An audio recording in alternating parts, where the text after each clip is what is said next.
এত প্রশ্নের উত্তর দিয়ে কি হবে? আমরা আমি এত কথা বলবো না। আমি কবির সুমনের একটা গান ছিল, সেটার 2টা লাইন আমার মনে পড়তেছে হঠাৎ করে, সেগুলো বলি। যে কতটা লাশ পেরোলে বুঝবে তুমি শেষে, বড্ড বেশি মানুষ গেছে বানের জলে ভেসে। এই যে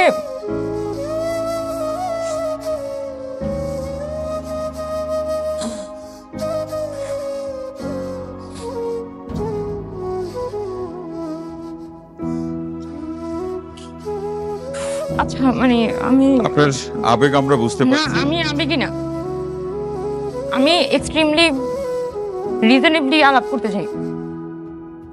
আমার কিন্তু পড়ার টেবিলে থাকার কথা, আমার হায়ার স্টাডিজের জন্য বাইরে যাওয়ার কথা। আমরা তাও আজকে দাঁড়িয়েছি কেন? কারণ আমরা লাশ পড়তে দেখেছি। আমাদের যে আবেগ, এটা কিন্তু জাস্ট আবেগী ব্যাপার সেপার না। এই জনপদের মানুষের সংগ্রাম, মানুষের যে রাজনৈতিক সংগ্রাম, এটা সবসময় তার রাজনৈতিক দলগুলোকে ছাপিয়ে চলে গিয়েছিল। সেটা 1971 সালেও হয়েছে, 2024 সালেও হয়েছে। এবং মানুষের সংগ্রাম আপনি অ্যাকনলেজ করতে পারেন নাই। অ্যাকনলেজ করতে পারছে ওই মানুষটা যিনি আপনাকে কল দিয়েছিল। উনি হয়তো কোনো পলিটিক্যাল পার্টি করতেও পারে, নাও করতে পারে। ওই মানুষটা কিন্তু বুঝতে পারছে ওর নিতে পারতেছে না, সেজন্য কিন্তু ওই কল দিয়ে জানাইছে কি পরিমাণে হিউমিলিয়েটেড একটা মানুষ বোধ করতে পারে একজন রাজনৈতিক দলের নেতার কথা শুনে। আপনি কেন তার পালসটা বুঝতে পারতেছেন না? আপনি কেন তার ভিতরে যে আকাঙ্ক্ষাটা, একটা মানুষ কি চায় এই মুহূর্তে বাংলাদেশে, একটা মানুষ কি চায়? গুলি পার হয়ে কিন্তু আমরা আজকে এই পর্যন্ত আসছি। আমাদের কিন্তু এখানে থাকার কথা ছিল না। আমরা কেন এই জায়গায় আছি? কারণ এই সিস্টেমটা আমাদের ফেল করেছে। আমাদের শৈশব, কৈশোর, আমাদের তারুণ্য সবকিছু তারা কেড়ে নিয়েছে। আমরা তো রাতে ঘুমাতে পারি না। এই 2-2.5 মাস আমরা যে ছাত্ররা আছি, কি পরিমাণ মেন্টাল ট্রমার মধ্যে দিয়ে, কি পরিমাণ একটা স্ট্রেসের মধ্যে দিয়ে আমরা সবাই যাচ্ছি। কিন্তু তারপরও আমরা কিন্তু চেষ্টা করে যাই। আমাদের হয়তো অনেক ল্যাকিংস থাকতে পারে, কিন্তু আমরা চেষ্টা করে যাই। এবং এইটাই কিন্তু এই গণঅভ্যুত্থানের শক্তি।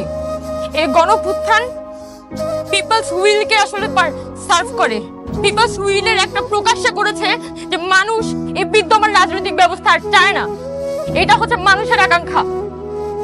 আপনি যদি সেটা অনুভব করতে না পারেন, মানুষ আপনাকে ইনভ্যালিড করে দিবে আজকে অথবা কালকে।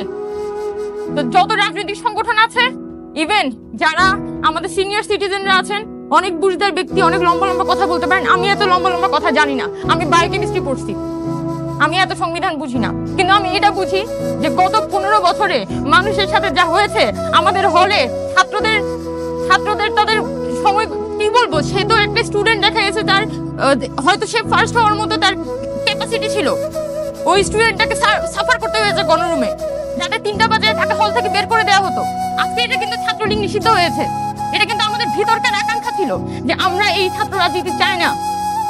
একই সাথে আমরা এই রাজনৈতিক ব্যবস্থাও চাই না, যে রাজনৈতিক ব্যবস্থার উপর দাঁড়িয়ে আপনারা লম্বা লম্বা কথা বলেন। যদি এখানে অবশ্যই আমরা জাতীয় ঐক্য চাই, আমাদের সবার মধ্যে একটা ঐক্য লাগবে। এই সিস্টেমটাকে আমাদের টিকায় রাখতে হবে, এই অন্তর্বর্তী সরকারকে টিকায় রাখতে হবে। কিন্তু কোনো কিছুই যাতে পিপলস উইলকে আন্ডারমাইন করে না। মানুষকে সাথে নিয়ে আমাদের চলতে হবে, না হলে মানুষ আপনাকে ছাপায় চলে যাবে, আমাকেও ছাপায় চলে যাবে। এবং আজকে থেকে 20 বছর পরে, 25 বছর পরে আবার আমরা লাশ দিব। এই মানুষটা, উনি কিন্তু হতাশ হবে। আস্তে আস্তে আস্তে আস্তে এই যে জেনারেল পিপল, তারা কিন্তু হতাশ হতে থাকবে। রাজনৈতিক ব্যবস্থা থেকে তারা আরো বেশি ডিটাচ হতে থাকবে। তাদের মধ্যে বর্তমানে যে আগ্রহ, তারা যে কথাটা বলতে চায়, তারা যে রাজনৈতিক দলগুলোকে পরামর্শ দিতে চায়, কয়েকদিন পর আর দিবে না। এটা হয়েছিল, এটা নেপালে হয়েছিল। অনেক দেশ আছে যেখানে মানুষ হতাশ হয়েছে, রাজনৈতিক দলগুলো আবার একটা সমঝোতায় এসে পিপলস উইলকে তারা রিপ্রেজেন্ট করার চেষ্টা করেছে। ওই বুঝ ব্যবস্থা মানুষের মধ্যে তৈরি হইতে হবে। এবং এটা কোনো অনুরোধ না, এটা গণঅভ্যুত্থানের আকাঙ্ক্ষা। এটা কোনো যেন বিষয় না। মানুষ লাশ দিচ্ছে না, মানুষের লাশ পড়ছে রাস্তায়। ওই যে নাফিস ছেলেটা, ওর কিন্তু মরার কথা ছিল না। একটা এসএসসি পরীক্ষার্থী ছিল, ওর মরার কথা ছিল না। আপনার সংগ্রাম ওই লাশের থেকে বেশি হয়ে গেছে। এটা আমার কথা, এটা আমার বলার ছিল। আমি এতটুকুই বলবো। আর বাকি অন্তর্বর্তীকালীন সরকার যা হবে, এটা আমাদের টিকায় রাখতে হবে। এটা আমাদের সরকার, আমাদের টিকায় রাখতে হয়, বাই হোক অর বাই ক্রোক। এবং এটা আমাদের অঙ্গীকার, আমাদের ছাত্রদের অঙ্গীকার।